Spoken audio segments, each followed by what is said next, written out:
نحمده ونصلي على رسوله الكريم أما بعد فأعوذ بالله من الشيطان الرجيم بسم الله الرحمن الرحيم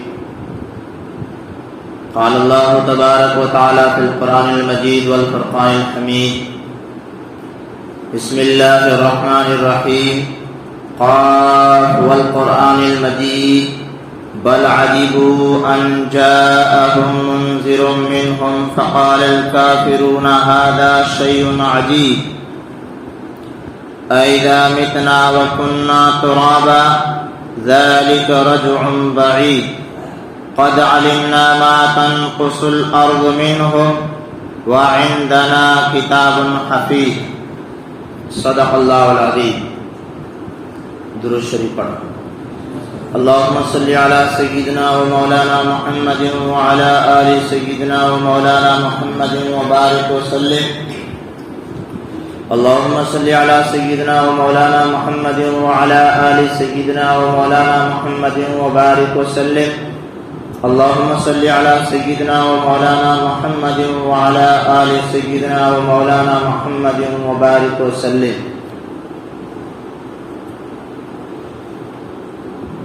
میرے عزیز بھائی اور بزرگوں، اس دنیا میں ہم اپنی مرضی سے نہیں آئے، اللہ تبارک و تعالیٰ کے حکم سے آئے ہیں، اور اللہ کا جب حکم ہوگا تو یہاں سے جانا پڑے گا. لیکن ہمارے لیے افسوس کی بات یہ ہے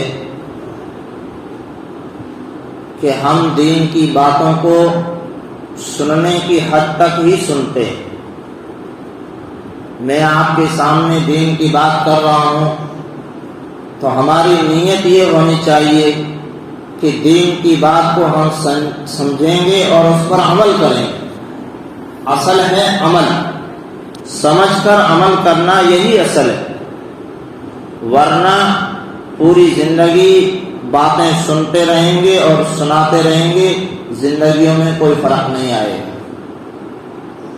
آج دیکھیے، کسی کی 50 سال عمر ہو گئی، کسی کی 60 سال، نہ جانے دین کی کتنی باتیں ہم نے سنی، لیکن زندگیاں جیسی تھی ویسی کی ویسی ہے، کوئی فرق نہیں آیا. کیوں؟ اس لیے کہ ہم نے دین کی بات کو سننے کی نیت ہی سے سنا، عمل کی نیت سے نہیں سنا. اگر عمل کی نیت سے سنتے تو ہو سکتا ہے اللہ رب العزت راضی ہو جاتے اور ہمیں راستہ جو ہے بتلا دیتے. اللہ رب العزت جب چاہتے ہیں تو چھوٹی سی بات کے ذریعے سے انسان کو راستہ بتا دیتے ہیں، اور چھوٹی سی بات کے ذریعے اللہ رب العزت انسان کو سمجھا دیتے ہیں. حضرت ابراہیم بن ادہم رحمۃ اللہ علیہ بلخ کے بادشاہ، ایک ملک کے بادشاہ تھے. آزادانہ زندگی تھی، من مانی زندگی. اللہ رب العزت ان کو اپنا نیک بندہ بنانا چاہتے تھے. تھوڑی سی بات کے ذریعے سے اللہ رب العزت نے ان کو دین کی بات سمجھا تھی. ہوا یہ کہ ایک شخص ابراہیم بن ادہم رحمۃ اللہ علیہ کے شاہی محل پر گھوم رہا ہے. بادشاہ کا جو محل بنا ہوا ہے اس کی چھت پر ایک آدمی گھوم رہا تھا. ابراہیم بن ادہم رحمۃ اللہ علیہ نے اس کو دیکھا تو پوچھا کہ بھی کون ہو اور یہاں کیا کر رہے؟ تو وہ انسان کی شکل میں فرشتہ، اس نے کہا کہ میں انسان ہوں. کہا کہ تم یہاں کیا تلاش کر رہے ہو؟ تو کہا کہ میں اپنے اونٹ کو تلاش کر رہا ہوں. ابراہیم بن ادہم رحمۃ اللہ علیہ کہتے ہیں کہ تمہارے جیسا بے وقوف اس دنیا میں کوئی نہیں ہوگا کہ اونٹ کو محل کی چھت پر تم تلاش کر رہے ہو. تم سے بڑا بے وقوف اس دنیا میں کوئی ہو ہی نہیں سکتا ہے کہ بھلا کوئی اونٹ چھت پر کیسے آ سکتا ہے. تو وہ شخص کہتا ہے کہ اگر اس محل کی چھت پر اونٹ کو تلاش کرنے والا اگر بے وقوف اور احمق ہے تو اس محل میں رہ کر اللہ کو تلاش کرنے والا وہ سب سے زیادہ بڑا بے وقوف ہے۔ بات سمجھ میں آ گئی کہ اس شاہی محل میں رہتے ہوئے اللہ کو پایا نہیں جا سکتا ہے، اس لیے کہ شاہی محل میں رہتے ہوئے غفلتوں بھری زندگی گزرے گی۔ ایک بات سے ان کو بات سمجھ میں آ گئی اور اسی وقت انہوں نے شاہی محل کو چھوڑ دیا اور جنگلوں میں چلے گئے، اور وہ وقت آیا کہ اللہ رب العزت نے ان کو سلطان الاولیاء ولیوں کے سردار بنا دیا۔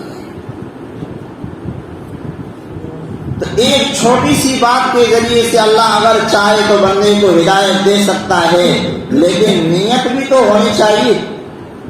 ہماری نیتیں اگر ہوگی تو اللہ رب العزت اچھے فیصلے فرمائیں گے، ورنہ آپ دیکھیے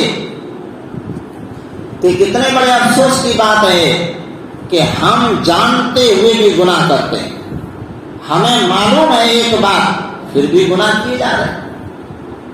جیسے مثال کے طور پر ہم سب یہاں پر بیٹھے ہوئے ہیں، کس کو معلوم نہیں ہے کہ نماز فرض نہیں؟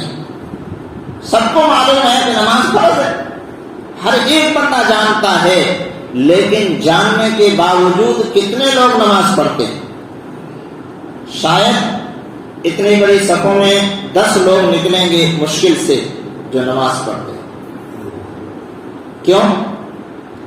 حالانکہ سب جان رہے ہیں، جاننے کے باوجود یہ جو گناہ ہو رہا ہے، یہ کیوں گناہ ہو رہا ہے؟ اس کی سب سے بڑی وجہ یہ ہے کہ ہمیں آخرت کا یقین نہیں۔ چاہے ہم جو ہے اس بات کو جو ہے اپنے لیے مشکل سمجھیں یا یہ سمجھیں کہ بھئی یہ بات جو ہے برابر نہیں ہے، لیکن یہ بات یقینی۔ اگر ہمیں آخرت کا یقین ہوتا اور یہ یقین ہوتا کہ مر کر حساب دینا ہے، تو کوئی بھی بندہ جو ہے اس گناہ کو گناہ سمجھ کر نہیں کرتا، لیکن جاننے کے باوجود گناہ ہو رہا ہے۔ کیوں؟ اس لیے کہ یقین ہی نہیں ہے۔ اگر یقین ہے تو فسفسا یقین ہے، کمزور یقین ہے، اور جاننے کے باوجود، جاننے کے بعد جب یقین آتا ہے تو پھر انسان کی زندگی بدلتی ہے، صرف علم سے زندگی نہیں بدلتی، یقین کا ہونا ضروری ہے، ورنہ بہت سارے غیر مسلم سفر میں مل جاتے ہیں، پولیس والے، فوج والے، وہ اسلام کی نہ جانے کتنی باتیں کرتے ہیں، اتنی ساری باتیں کرتے ہیں، ایک عام مسلمان بھی نہیں جانتا ہے، لیکن وہ صرف علم کی معلومات کی حد تک ہے، یقین نہیں ہے، اس لیے ان کی زندگیوں میں کوئی فرق نہیں آتا ہے۔ تو میرے عزیز بھائیوں، قرآن کریم ہمیں یہ یقین سکھلانے کے لیے آیا ہے کہ یہ ہمارا علم یقین سے بدل جائے۔ جب یقین سے یہ زندگی بدلے گی تو پھر ہماری زندگیوں میں تبدیلی آ جائے گی، اور کوئی بھی شخص گھر میں بے نمازی نہیں رہے گا۔ ہاں، ابھی یقین نہیں آیا ہے، اس لیے باپ بھی سو رہا ہے، ماں بھی سو رہی ہے، اور اولاد بھی سو رہی ہے، اور سورج طلوع ہو رہا ہے، کسی کو کوئی فرق نہیں ہے۔ کیوں؟ اس لیے کہ یقین ہی نہیں ہے کہ مرنے کے بعد۔ ہاں، سب کہیں گے کہ ہمیں یقین ہے۔ لوگ کہتے ہیں کہ مولوی صاحب ہم جو ہے ڈرتے ہیں۔ کس سے ڈرتے ہیں پتہ نہیں، گھر والوں سے ڈرتے ہیں، اگر اللہ سے ڈرتے تو یہاں آ جاتے۔ اس کا مطلب یہ ہے کہ ابھی اس دل میں یقین نہیں آیا ہے۔ ایک کسی ملک کی عورت بچی یہاں سے چل کر دبئی چلی گئی، وہ غیر مسلمہ تھی، وہاں پر ایک دبئی کے شیخ سے اس کی محبت ہو گئی، تو دبئی کا جو شیخ تھا شہزادہ، اس نے کہا کہ میں تم سے شادی کروں گا، لیکن شرط یہ ہے کہ تم مسلمان ہو جاؤ۔ اب وہ بچی مسلمان ہو گئی۔ اسے پتا نہیں تھا کہ اسلام کیسا مذہب ہے، اسلام کیا سکھاتا ہے، لیکن وہ محبت میں اس نے اپنے دھرم کو بدل دیا، وہ مسلمان ہو گئی۔ اب جب وہ مسلمان ہوئی تو اس نے اسلام کو قریب سے جاننا شروع کیا، اسلام کا مطالعہ کیا، پڑھنا شروع کیا کہ بھئی اسلام کیسا مذہب ہے، اسلام کیا سکھاتا ہے، تو جب مطالعہ کرتے کرتے اس کے دل میں یہ یقین بیٹھا کہ اللہ رب العزت مجھے کیسا دیکھنا پسند کرتے ہیں اور کیسا دیکھنا پسند نہیں کرتے ہیں، تو اس بچی کے دل میں یہ یقین آیا، اس لیے کہ اس نے پہلے آزادانہ کپڑے پہنے ہوئے تھے۔ جب اس نے اسلام کا مطالعہ کیا، قرآن کی تعلیم کو حاصل کیا، تو اسے یہ بات سمجھ میں آ گئی کہ عورت کے لیے پردہ کرنا، اپنے آپ کو دوسرے مردوں سے چھپانا، یہ فرض ہے۔ یہ بات اس کے دل میں اتر چکی تھی۔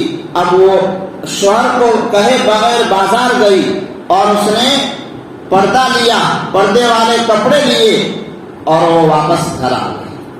اب یہ شہزادہ جب آزادانہ زندگی شہزادے کی، کیونکہ وہ خاندانی مسلمان ہے اور اس کو اسلام محنت سے ملا ہے،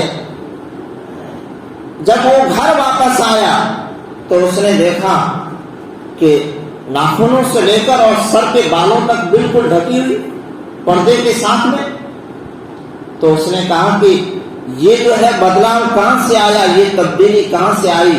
تو وہ بچی کہتی ہے کہ میں نے قرآن کا مطالعہ کیا، میں نے اللہ کے نبی صلی اللہ علیہ وسلم کی حدیث کا مطالعہ کیا، تو مجھے یہ بات معلوم ہوئی کہ میرے نبی حضرت محمد صلی اللہ علیہ وسلم مجھے کیسا دیکھنا پسند کرتے ہیں، میرا رب اللہ مجھے کیسا دیکھنا پسند کرتا ہے، تو مجھے یہ بات معلوم ہوئی کہ اسلام یہ چاہتا ہے کہ عورت پر پردہ فرض ہے، اس لیے میں نے یہ بالکل یقین جانا کہ میرے لیے اپنے جسم کو چھپانا ضروری ہے۔ میں بازار گئی اور اپنے لیے پردہ لے کر آئی ہوں، اب میں اسی حالت میں زندگی بسر کروں۔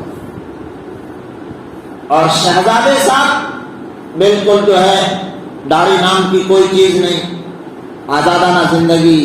جب اس بندے نے دیکھا، شوہر نے، کہ بھئی یہ بچے جو ہے کل مسلمان ہوئی ہے اور اس کے دل میں اتنا یقین آیا ہے، تو میں تو خاندانی مسلمان ہوں۔ اب اس بچے نے بھی جو ہے اپنی زندگی کو بدلا اور داڑھی اور سر پر جو ہے ٹوپی وغیرہ پہن کر، اور وہ بھی جو ہے حقیقی مسلمان بنے۔ میرے عزیز بھائیوں، آج ہم جو ہے کہتے ہیں کہ ہم مسلمان ہیں، لیکن ہماری زندگیاں اسلامی طریقے سے ہٹ کر زندگیاں ہیں۔ یہ طریقہ اللہ کے رسول صلی اللہ علیہ وسلم کے طریقے سے میل نہیں کھاتا ہے، اور جو طریقہ حضرت محمد صلی اللہ علیہ وسلم کے طریقے سے میل نہیں کھائے گا، وہ اللہ کے یہاں قابل قبول نہیں ہے۔ اگر ہم ایمان والے ہیں تو ہمیں یہ بات جو ہے سمجھنی پڑے گی کہ مرنے کے بعد ہمیں جا کر اللہ کے دربار میں حساب دینا ہے۔ اسی بات کو اللہ رب العزت یہاں پر سمجھا رہے ہیں۔ اللہ تعالیٰ فرما رہے ہیں کہ جب حضرت محمد صلی اللہ علیہ وسلم نے آ کر مکہ کے لوگوں کو دین کی دعوت دی تو وہ لوگ تعجب کرنے لگے، حیرت کرنے لگے کہ بھئی کل کا یہ بچہ، اور آج یہ کہتے ہیں کہ بھئی نبی بن گیا، کہتے ہیں لوگ۔ ابھی میں آپ کے سامنے بات کر رہا ہوں، شروع میں لوگ کہتے تھے کہ بھئی اینا چھوکریوں پہ باتیں کرے رہے ہیں، لیکن یہ نہیں، باتیں تو میں چھوٹا ہوں چلو ٹھیک ہے، لیکن باتیں کس کی ہو رہی ہے؟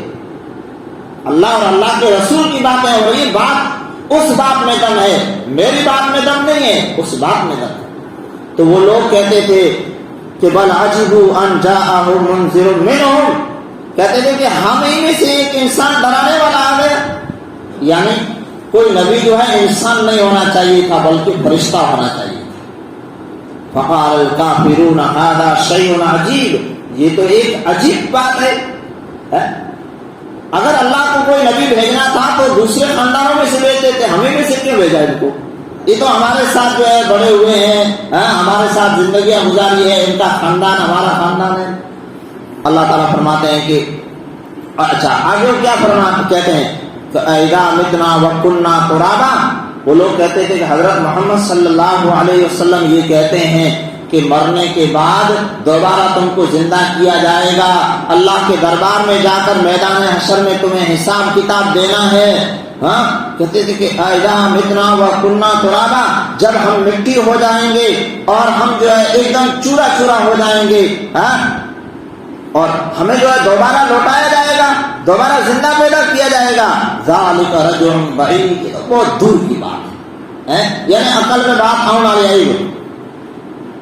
اللہ تبارک و تعالیٰ نے یہاں اس بات کا جواب دیا ہے کہ دیکھیے کسی بھی چیز کو پہلی مرتبہ بنانا مشکل ہوتا ہے، دوبارہ بنانا کوئی مشکل کام نہیں ہوتا ہے۔ اللہ تعالیٰ فرماتے ہیں کہ تمہیں جو ہے پیدا کیا میں نے، تم پیدا کرنے سے پہلے کہاں تھے ہی نہیں، میں نے تم کو پیدا کیا شروع سے، کتنا مشکل مرحلہ ہوگا۔ اچھا تمہارا یہ گوشت جو ہے پہلے کہاں تھا، تمہاری یہ ہڈیاں پہلے کہاں تھی، کس نے بنائی؟ کیا تم کسی سے جو ہے دلی وغیرہ سے وہاں سے تم نے ڈاک کے ذریعے سے پارسل منگایا تھا کیا؟ بھائی کسی نے کہیں سے منگایا؟ بچہ جو ہے ماں کے پیٹ میں پرورش پا رہا ہوتا ہے اور آہستہ آہستہ بڑا ہو رہا ہوتا ہے، کیا کہیں سے باہر سے مال منگایا جاتا ہے؟ نہیں، یہ مال جو ہے اللہ تبارک و تعالیٰ کے خزانوں سے آتا ہے۔ اللہ تعالیٰ فرماتے ہیں کہ جس چیز کو پہلی مرتبہ بنا دیا گیا اس چیز کو دوبارہ بنانا آسان ہے مشکل؟